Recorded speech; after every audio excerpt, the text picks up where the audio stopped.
जय श्री राम। सभी को जय श्री राम।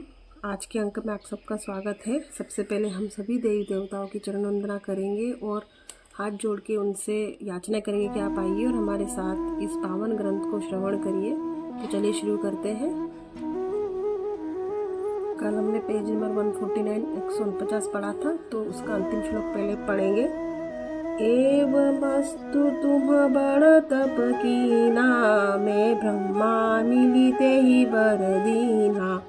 पुनि प्रभु कुंभकर्ण पही गयऊ, ते ही बिलो की मन विस्मय भयऊ। चलिए शुरू करते। 150 रामचरितमानस बालकांड। जऊ एहि खल नित करबु आहारू, होई जब अजारी संसारू। सादर प्रेरिता सुमति पेरी, मागे सी निद मास षटकेरी। जो यह दुष्ट नित्य आहार करेगा तो सारा संसार ही उजाड़ हो जाएगा। ब्रह्मा जी ने सरस्वती जी को प्रेरणा करके उसकी बुद्धि फेर दी। उसने 6 महीने की नींद मांगी। दोहा गए विभीषण पास, पुनि कहो पुत्र बर मांगू। ते ही मांगे भगवंत पद कमल अमल अनुरागु। फिर ब्रह्मा जी विभीषण के पास गए और बोले, हे पुत्र वर मांगू। उसने भगवान के चरण कमलों में निर्मल प्रेम मांगा। तिन्हि दे बस ब्रह्म सिधाए, हर्षित ते अपने ग्रह आए। मैं तनुजा मंदोदरी नामा, परम सुंदरी नारी ललामा। उनको वर देखकर ब्रह्मा जी चले गए और वे तीनों भाई हर्षित होकर अपने घर लौट आए। मैं दानव की मंदोदरी नाम की कन्या परम सुंदरी स्त्रियों में शिरोमणि थी। सोई मय दिन ही रावण ही आनी, होई जातु धान पति जानी। हर्षित भयउ नारी भली पाई, पुनि दो बंधु बियाहे सी जाई। मैंने उसे लाकर रावण को दिया। उसने जान लिया कि यह राक्षसों का राजा होगा। अच्छी स्त्री पाकर रावण प्रसन्न हुआ। फिर उसने जाकर दोनों भाइयों का विवाह कर दिया। गिरि त्रिकूट एक सिंधु मझारी, विधि निर्मित दुर्गत अति भारी। सोई मय दानव बहुरी संवारा, कनक रचित मणि भवन अपारा। समुद्र के बीच में त्रिकुट नामक पर्वत पर ब्रह्मा का बनाया हुआ एक बड़ा भारी किला था। मायावी और निपुण कारीगर मय दानव ने उसको फिर से सजा दिया। उसमें श्रीमणियों से सजे जड़े हुए सोने के अनगिनत महल थे। भोगावती जसी अहि कुल बासा, अमरावती जसी सक्र निवासा।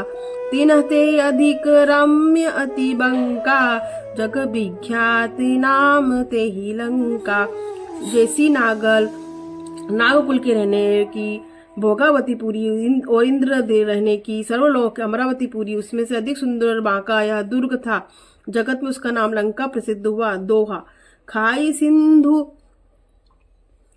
सिंधु गभीर अति चारे हूँ दीसी, फिरी आव कनक कोट मणि खचित दृढ़ भर न जाई बनाव।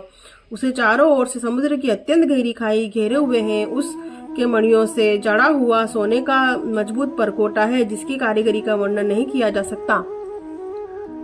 हरि प्रेरित जेहि कल्प जोई, जातु धान पही होई। सुर प्रतापी अतुल बल दल समेत बस सोई।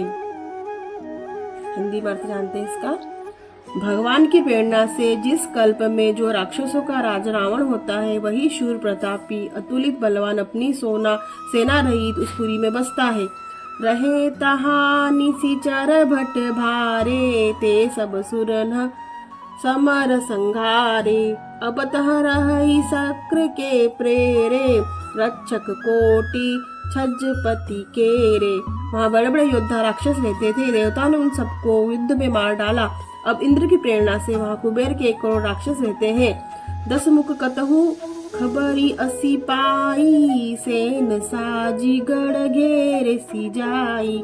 देखी बिकट भट बड़ी टकराई, छज्ज जीव लई गए पराई।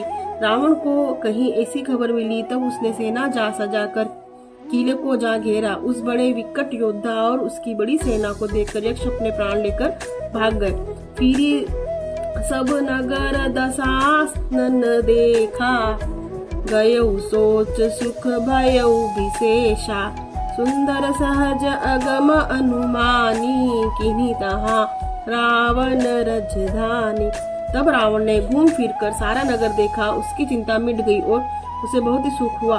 उस पुरी को स्वाभाविक ही सुंदर और दुर्गम अनुमान करके रावण ने अपना वहां पे राजधानी कायम की। जेहि जस जोग बाटी ग्रह दीन है, सुखी सकल सृजनी चर कीने। एक बार कुबेर पर धावा, पुष्पक जान जीती लैयावा। योग्यता के अनुसार घरों को बांटकर रावण ने सब राक्षसों को सुखी किया। एक बार वह कुबेर पर चढ़ दौड़ा और उसने पुष्प विमान को जीतकर ले आया। दोहा। कौतुक ही कैलाश पुनी, लीन्हे सी जाई उठाई। मनहु तौली निज बाहुबल, चला बहुत सुख पाई। फिर उसने जाकर एक बार खिलवाड़ ही के में कैलाश पर्वत को उठा लिया और मानो अपनी भुजाओं का बल तोलकर बहुत सुख पाकर वहां से चला आया। सुख संपत्ति सुत सेन सहाई, जय प्रताप बल बुद्धि बढ़ाई। नित नूतन सब बाढ़त जाई, जिमि प्रतिलाभ लोभ अधिकाई। सुख संपत्ति पुत्र सेना सहायक जय प्रताप बल बुद्धि और बड़ाई, ये सब उसके नित्य नए बढ़ते जा रहे थे, जैसे प्रत्येक लाभ पर लोभ बढ़ता है। अति बल कुंभकर्ण अस ब्राता, जेहि कहु नहीं प्रति भट जग जाता। करई पान सोवई षट मासा, जागत होई तिहु पुत्र त्रासा। अत्यंत बलवान कुंभकर्ण सा उसका भाई था, जिसके जोड़ का योद्धा जगत में पैदा ही नहीं हुआ। वह मदिरा पीकर 6 महीने सोया करता था। उसके जागते ही तीनों लोकों में तहलका मच जाता था। जऊ दिन प्रति आहार कर सोई, विश्व बेकी सब चौपट होई। समर धीर नहीं जाई बखाना, तेहि सम अमित वीर बलवाना। इसका हिंदी में अर्थ जानते हैं। यदि वह प्रतिदिन भोजन करता तब तो संपूर्ण विश्व शीघ्र ही चौपट हो जाता। रणधीर ऐसा था कि जिसका वर्णन नहीं किया जा सकता।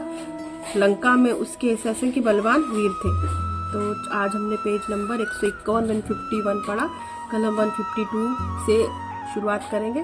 तो हम हाथ जोड़ के सभी देवी देवता से क्षमा प्रार्थना करेंगे कि अगर हमसे इस महान ग्रंथ को पढ़ने में किसी प्रकार की भी त्रुटि हुई तो कृपया क्षमा करें। और अगले अंक में आपसे फिर भेंट होगी। तब तक के लिए जय श्री राम।